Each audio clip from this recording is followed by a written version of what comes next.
Hi you guys, welcome back to my channel.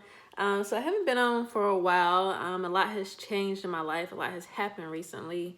And I've just really been like going through some changes, and I wanted to share with you all like what's been going on with me. If you follow me on social media, you know that recently I ended up in the hospital, and it was very random. I ended up going to the hospital on, I think it was like June 16th. A few years ago, I was told that I had a fibroid, and I didn't really take it serious. Like at that moment when I was told that I had a fibroid, like I got sad or whatever, and was like, oh my God, I'm not going to have kids. But that didn't mean that wasn't what it meant. It just meant that I had a small one, and I need to keep a watch on it. But I never did. I never really took it seriously. I never got it checked out, and that was back in 2016. And if you don't know what fibroids are benign tumors that a lot of women get, generally African American women, and they usually make you have like very painful cramps during your cycle. They can make your stomach like bulge out more, make you have very heavy cycles from bleeding, and they're just annoying. And sometimes people can have more than one. You can have a really big one, and it comes from like having an estrogen dominance in your body. And estrogen also comes from the things that we eat, like we eat soy, things with soy in it, dairy, a lot of different things that we eat, even like red meat. So it's a lot of things and hormones that are injected into our bodies through food that can cause like an estrogen dominance, and it can cause you to have fibroids. So like I said, I was told back in 2016 that I had fibroids, but I didn't take it seriously. And so this year, 2019, earlier this year, probably the latter part of 2018, I started noticing that my cycles were getting like more heavy. I even was on birth control. I got back on birth control in 2018, beginning of 2018. I got back on birth control because I had stopped birth control in the year of 2016. I gave myself a little gap time because I was on birth control from like the age, of like 15 or 16 up until, being like 26, 27. So that was a long time being on birth control, but my cramps were so bad and my skin was breaking out that I was like, okay, I want to get back on it. But after I got back on birth control, I started noticing that my cycles were like heavier, that my cramps were, or even worse. And then up until like a few months ago is when I noticed that I started really noticing like a lump in the bottom of my stomach, like in my pelvic area. And I was like, okay, I know something is wrong. Like that's not normal to have like a bulging lump, and then sometimes it will move. It was like having a little baby in your stomach, but you ain't, you're not pregnant. And so like my last two cycles had been so heavy that like I thought, I'm like, could I actually die from this? Because I was, bleeding so much. So my last particular cycle was like the time that I ended up going to the hospital, because I'm like, okay, like something is wrong. This is not normal to be going through like a pad like every hour. It's not normal. I know this is TMI for some people, but hey, like we got to learn about our bodies. We're women, you got to tell the story. You got to help somebody else. So hey, if it's too much TMI for you, you know what to do. But so I ended up going to the hospital. It was like 5 o'clock in the morning. And ironically, before I went to the hospital, I was like, okay, well, maybe I need to get something for my iron or whatever. And I looked up, what was natural to get for iron. And I saw beet juice. So it's like 2 o'clock in the morning. And I'm at Walmart getting stuff for a smoothie. And I had got beet juice and like some other stuff, spinach and stuff. And I made a smoothie before I went to the hospital. And so I went to like the emergency room, went right on back, didn't have to wait or anything, thank God. And I was in good spirits, physically, besides the bleeding or whatever. But while I was waiting, the man told me, he was like, you may have diabetes. And I was like, what? Like, I didn't come here for diabetes. I came here because I'm bleeding so much. I need you to check what's going on. Like, I don't think I have diabetes. Like, I think something is off with what you're checking.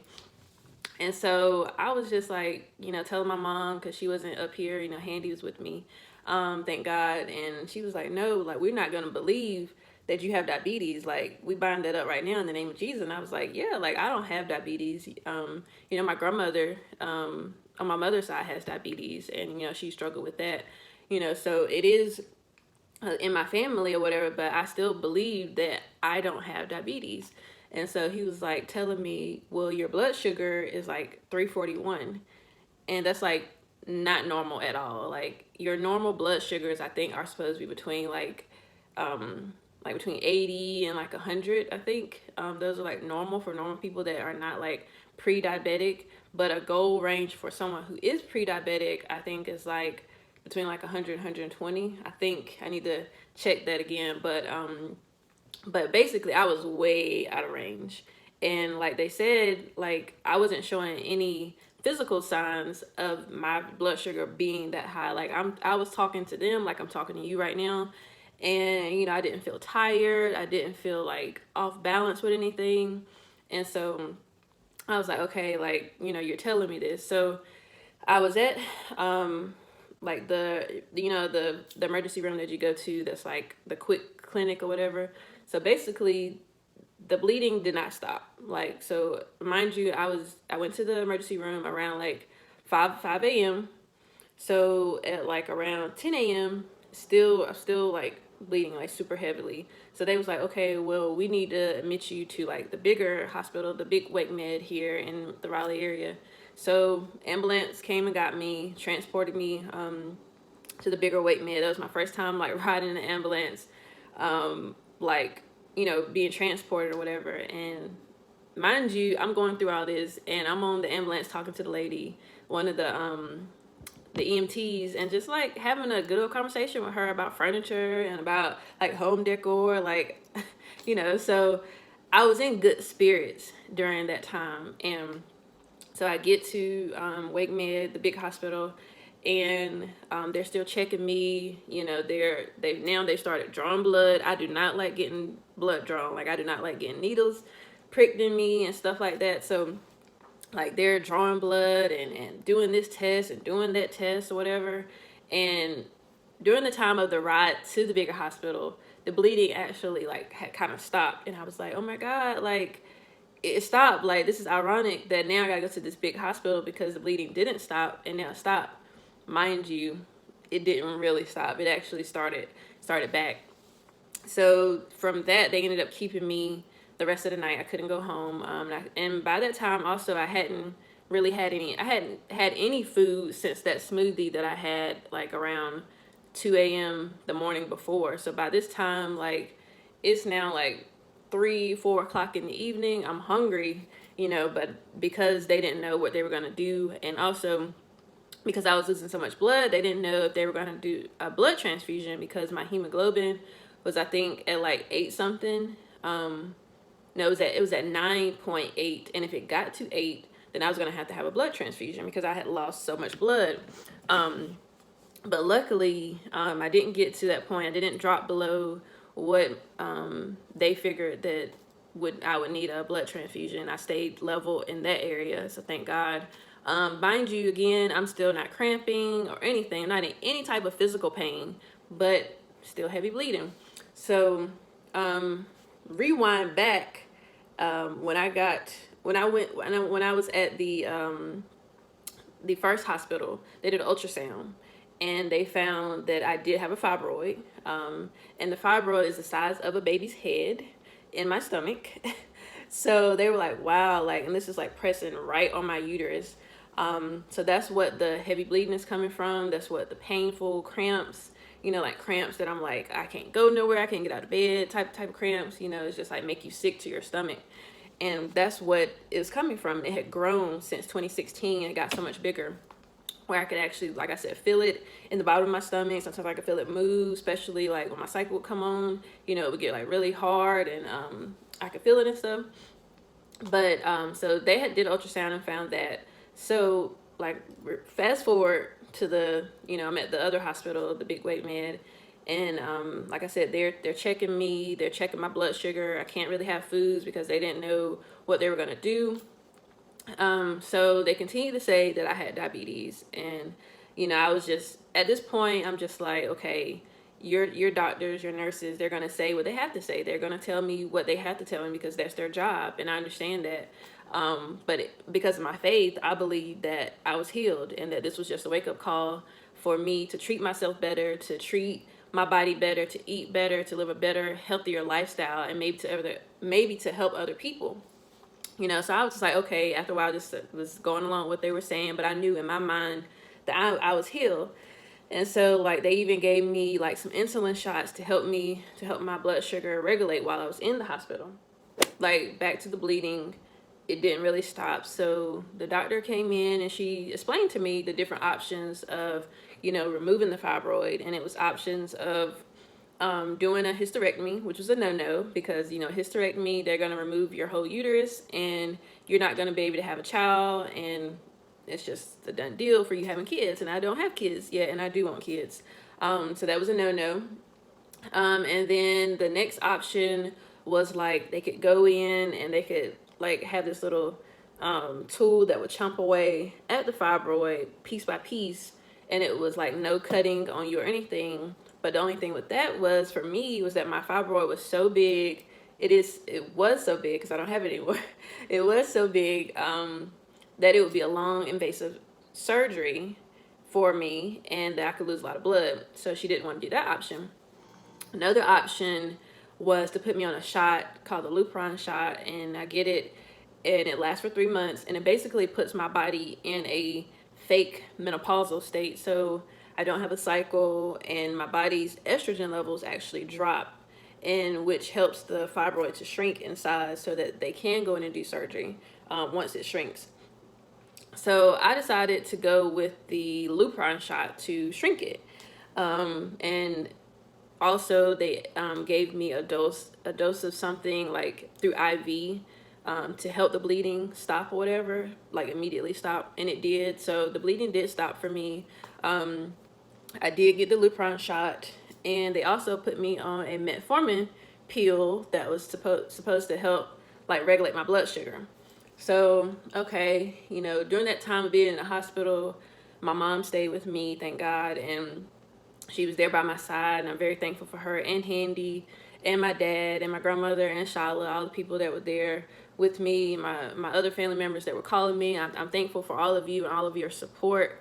But laying in that hospital had me so, like, I was feeling so much anxiety because I don't like to be confined, first of all. Second of all, you got me hooked up to all this stuff.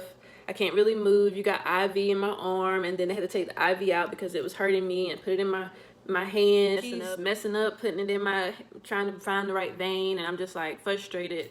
And just laying there, can't really do anything. Every time I have to go to the bathroom, I got to take this IV with me, and all these things just confining me. And my room didn't have any windows, and I love windows. Like, I'm a lover of light, lover of just looking out and seeing things. So it was very draining to my spirit. Like, when I came to the hospital, I had all this energy and everything, but laying there, I just felt like if I wasn't already sick, they were going to make me sick. They were going to make me feel delusional. And, like, I'm thankful for the help. I'm thankful that we have doctors and nurses. I appreciate you, but I just did not like laying there and just being just in that state. And it made me realize how much life we have outside of buildings, and how good it is to get out and see the greenness that God created, to eat greens, to treat your body better, so that you don't have to be in those states, that you don't have to be sick and laying in a bed and can't get out because of the people. When you think about people who actually are really truly sick and can't get out, people in nursing homes, people that just are bedridden, like, I feel for them because they can't get out, like, they can't get fresh air, all those things. And God created those things, and you want to be able to enjoy those things. Those things help you. And so, like I said, laying in that bed, it was just draining to me, and I would cry. At times, my mother would just console me and let me know it's gonna be okay, it's gonna be okay. Mind you, I'm only in there for like 24 hours, but it just felt like it was like a year or something. And so, like, on the last day of me being in the hospital, I was so ready to go that I put on my shoes, I put on my pants. I still had on my gown or whatever, but I was like dressed, ready to go. I wouldn't lay in the bed. I went and sat in the chair beside the bed because I was ready to trick my body into being like, okay, girl, you got energy, you ready to go, you ready to get up out of here. Because the more I laid in that bed, it just felt like I was draining, and I felt drained and felt tired and sluggish, and just, like it was just a life-changing experience for me, even though it was only 24 hours. But okay, so fast forward, I leave the hospital, the week of being out of the hospital, I'm more weak. I've lost so much blood. My body is just like not normal. I'm tired. And so I remember that I had the beet juice or whatever, and it's for iron. And so I started taking the iron. I started taking the beet juice. And I also got iron pills, but I never really took them because I didn't want to get too much iron, because I didn't know how much iron I was getting from the beet juice. So I was taking I was drinking the beet juice in my smoothies, and just trying to help my body get back to its natural state. And my creativity was gone. Like my mind was just focused on healing myself and in tune with God, and just listening to Tasha Cobb and trying to bring myself back to a healing place and just reach out to God. And so like I said, I was doing my smoothies, adding in spinach, beet juice, blueberries. I eventually added in kale. And that particular week of getting out, I felt good after some time. But then the following week after I got out, my period started back. And I'm like, well, what in the world? I thought y'all said I wasn't going to have a period from the Lupron shot, because the Lupron shot, like I said, is supposed to put your body in a fake menopausal state. You're not supposed to have a cycle. But they did say they said I might have like light bleeding or whatever. So like my cycle was like it was on, but it wasn't a heavy cycle or anything. But I had like the extreme cramps and just tiredness and just in pain and backaches and stuff. And I was just like, what in the world? And, I was calling the nurses and trying to get in touch with the doctors, letting them know what was going on with me, and just feel like I couldn't get any help or help fast enough. And maybe I was being impatient, but, so I was just really, really frustrated. And, it really drove me to start like looking up things to help my body, like with PMS, and to help my body with beauty from eating the right foods, and like different things that women go through and that can help us, that's more potent than our regular blueberries and oranges and apples, like herbs and stronger plants and stuff that can help us. So I've really been researching that a lot, and I really want to help women in that way, and help just people in general to add more healthier things into their diet that will help you. So like I said, that week was a horrible week for me. I was very, very much in pain, but then, it only lasted about 3 days. And then my body started to really feel better. I started taking my iron pills along with the beet juice, because I noticed that when I didn't have the iron pills, I felt really, really weak. And also I stopped taking the metformin because coming home, they wanted me to check my blood sugar. So in order to do that, I had to get a little, blood sugar checker thing. And, I have my, I have my thing to check it with. I have my pricks and needles and little tabs that show you what your blood sugar is, and like my alcohol wipes. So I had to get one of these. And mind you, I don't like pricking myself, but because I wanted to know what my body was doing, my brain was like, okay, you're gonna have to do this. Like, you're gonna have to prick yourself. You're gonna have to check your blood sugar, because you're not gonna know. So luckily I was able to do that. The first week I started doing it like multiple times a day. I'm doing it like 5 times a day. I'm checking what I'm eating. I'm seeing if this took my blood sugar up, if this kept me leveled, so I was doing a lot of testing of foods and seeing what it did to my blood sugar. And I've changed my diet a lot. Before, like I used to eat out a lot. I used to eat out like crazy. Like I would eat out like 2, sometimes 3 times a day. And that's insane. Like that's insane for your bank account. That's insane for your body. Like all the things out here that are in foods and processed foods, like we're putting it into our bodies. So Like I've even switched over my bread. I switched to Ezekiel bread, and I'll talk more about that in other videos. I switched to like doing my smoothies like every morning, trying to get those greens and, you know, good fruits and stuff into my body, and adding in some different seeds and stuff, which I'll be talking more about the smoothies that I make in other videos as well. And just trying to treat my body right, eating healthier foods, and like counting my carbs, because when I first came out of the hospital, they had a diabetic dietitian talk to me about counting my carbs, and that I was supposed to only have 45 carbs per meal, you know, to help regulate my blood sugar. And so, and also, you know, take my metformin.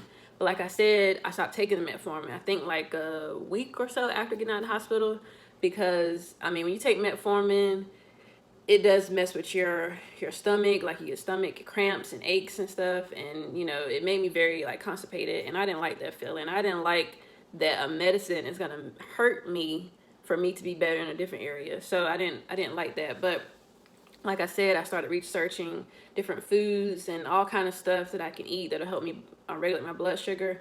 And I was doing that with the food. So with the food and the medicine, it was like making me go super low when I didn't eat, or like when I would have bowel movement immediately after, I felt like I had not eaten in forever, and I was like shaky. So I was like, okay, maybe I should research if you're supposed to diet and take the medicine. And I found out that if you're taking metformin and you're dieting to help regulate your blood sugar, that you're not supposed to do both. So I assume that metformin is for people who probably are going to still have their same eating habits, going to start doing this, keep doing the same things and not change, and need the medicine to regulate this. So I stopped taking the medicine, and I was just eating healthy. Have been eating healthy the last few weeks and checking my blood sugar levels, and they've been like between, the lowest I've seen is 94, which is super regulated, to like 130 and like 180 if I drink a soda. So I know sodas like take me up like really high, but you gotta have a soda sometime. But so basically I've just been doing a lot of testing with my own body so that I can help other people, and also to just really making some other changes. Like I want to start putting more organic products on my face, and you know, and also like my body wash and stuff like that. So it's a process, you know. I'm not trying to go super organic all overnight or anything. It's a gradual process, but yeah, your girl don't want to be in the hospital or be, you know, taking no meds and stuff. So I'm trying to go the holistic route, and I'm actually working on some different mixes that you can add into your smoothies that will help you more than your average fruit that we just get from the grocery store. So be on the lookout for that, because I'll be testing that with my own self before I even, you know, tell you about it. But yeah, it's just been a journey, and it's something new, and it's a new direction God is taking me in. And it's kind of ironic that I got this green hair, and it's like, you know, he wants me to go more green, more plant-based, more healthier.